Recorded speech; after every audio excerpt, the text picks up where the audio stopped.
Is there a sweet spot for how many times you should work out and how long each day to heal your diastasis recti? Hello, my name is Becky Choi. I am your postpartum corrective exercise specialist. I specialize in helping mama to go from here to here, being in their best version and best mama for their children and themselves. So this question I get asked quite often, okay, how long should I be working out to be effective to heal my diastasis recti? Now the short answer is whatever you can fit in that you can consistently stick to it, not just for 1 week, not just for 2 weeks, but consistently stick to your routine that works for you.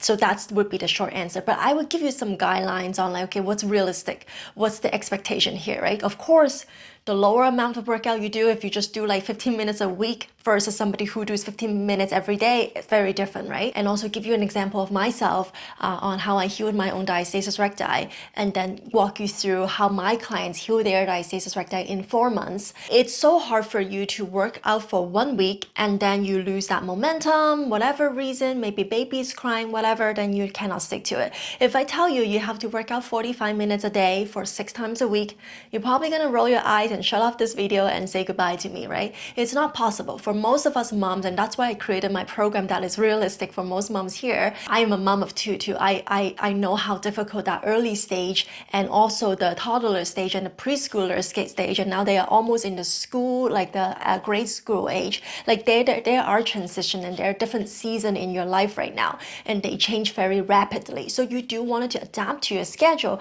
but what's realistic for you at this time, very different from person to person. So you need to find out what is going to work for you at this time. Is it 20 minutes a day for 4 times a week? Is it 30 minutes a day? Or is it only 10 minutes a day? What can you commit to that is realistic for you? Now, with my clients, they would work out between 20 to 35 minutes a day, 5 times a week. Now, in the beginning of the program, when I program most of the clients workout, because they come in, some of them are very new postpartum, 3-4 months postpartum, and some of them are years postpartum. They can come in with a different background, but most of them has a common where, okay, they need to work on the mind to muscles connection piece. Having the mind to connect to the core so they can actually lose that mom pooch, heal the diastasis recti, and actually engage the right core muscles. Because oftentimes we lose that connections in our abdomen after baby, and we think that we're contracting our core, but we're really not. So like we need to fine tune that, and that phase is more about repetitions. It's more about the mind work than actually the physical work. It's more about that, like, okay, I need to really focus on my mind to connect, right? You need to practice. The more you practice on those, the better you get. So usually those workouts are shorter. They might be just 20 minutes, 15 to 20 minutes. But actually when you understand the principle of how to do 360 breathing, how to use your core, engage it, you can do them throughout the day with intentions. Even if you're sitting on your desk and you're doing your work, and you can intentionally breathe 360 and then contract and engage. So you could do that. So mind to muscles connection. But I would say that 20 minutes minimum 5 times a week if you really wanted to get like good progress and get some momentum going. You know how you're pushing that snowball. In the beginning, it's usually the hardest to pick up those little snow together, right? But once you have the snow packed together with a bigger ball, it's easier to roll and roll and roll.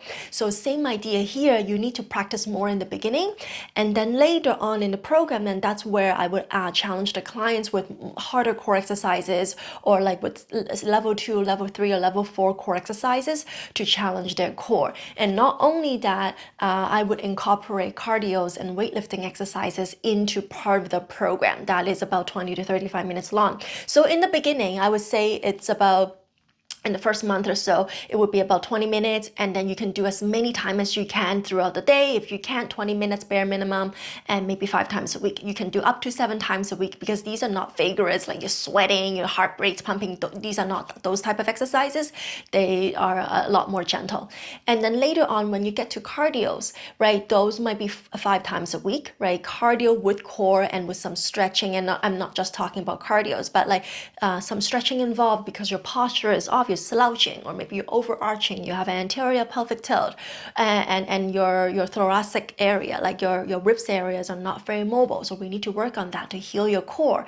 And so we would incorporate stretching and then some cardios, because you need energy to chase after your kids. We need cardios. We need a little bit of that to build that stamina or back up again, because from pregnancy, maybe you weren't doing too much, or maybe you were active. It doesn't matter. You need to build that muscles up and then get your heart rates out. And everybody loves cardio because we feel like we're doing something when we're sweating, don't we? And not necessarily say that it will work or it won't work, but yes, some cardios would be really good. Some HIIT exercises, some just short bursts of HIIT exercises would be great. If you can go out for a walk, that could be considered steady states of cardios, right? Go out for a short walk and a little bit of a brisk walk. Those would be great for you.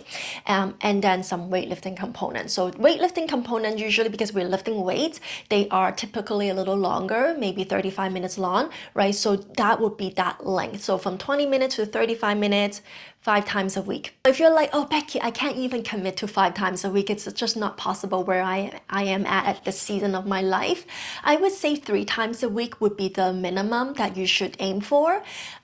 If you are at the stage where you're trying to heal your diastasis recti. 3 times a week and you wanted to focus on core. Depending on where you're at with your core, are you at the mind to muscles connection phase, or have you passed that? Are you trying to strengthen your core, or have you passed that? Are you just trying to like really build on like flattening the abdominal wall, right? If you're just trying to strengthen that now, like those are the kind of the ABC stage, right? You are reconnecting, you're strengthening, and now you're building more strength on top on your rectus abdominis.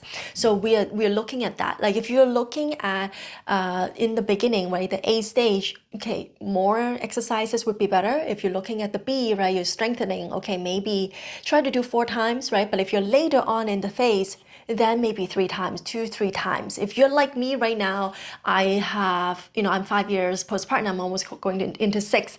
I'm not at a point where, okay, I need to work on my core, right? Core is sure part of my regimen, but I'm more about just maintaining my shape and just continue to not lose my muscles. I'm just maintaining my muscles. So I'm working out 2 times a week. I actually have a video that how I lost my final 12 pounds recently that I filmed. So you can take a look at that, how I lost my final 12 pounds. And I talked about that I only worked out 1 to 2 times a week. And that's where I am at right now. But in the beginning, when I was trying to reconnect with my core, yeah, I would say that I was actually doing those workouts every day, but yeah, 15-20 minutes a day. So I was trying to mind to muscles connect. I was trying to engage my core.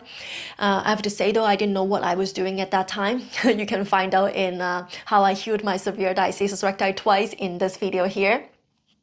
I talked about how I didn't know anything, like how I actually learned backward with my own journey. Like I was not doing anything that I'm telling you right now, because now I know. I did not know anything about healing it at that time. So I kind of do it backward. But if I were to do it again, and now that I think of, at some point I did do like at the connection phases for about every day, right? Spending 15-20 minutes a day.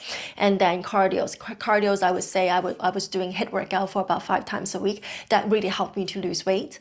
So, but if you're really focusing on just healing the DR, yeah, the core exercises or ABC stage would be what you wanted to focus on. That's how long you wanted to focus on. Awesome. So this is short and sweet, and let me know how long you are working out a day now, and if those workouts are working out for you. And if you want more exercises and videos, you can check out other videos in my channel. I do have several exercises that you can try. But yeah, if you like this channel and if you want more information on diastasis and postpartum women's health, subscribe to this channel. If you wanted to work with me one-on-one to help you to customize your program that works for you as a busy mom and help you to heal your diastasis recti, you can go to www.tummywarrior.com and we will book a consultation call, and then we'll talk to you inside. All right, see you later. Bye-bye.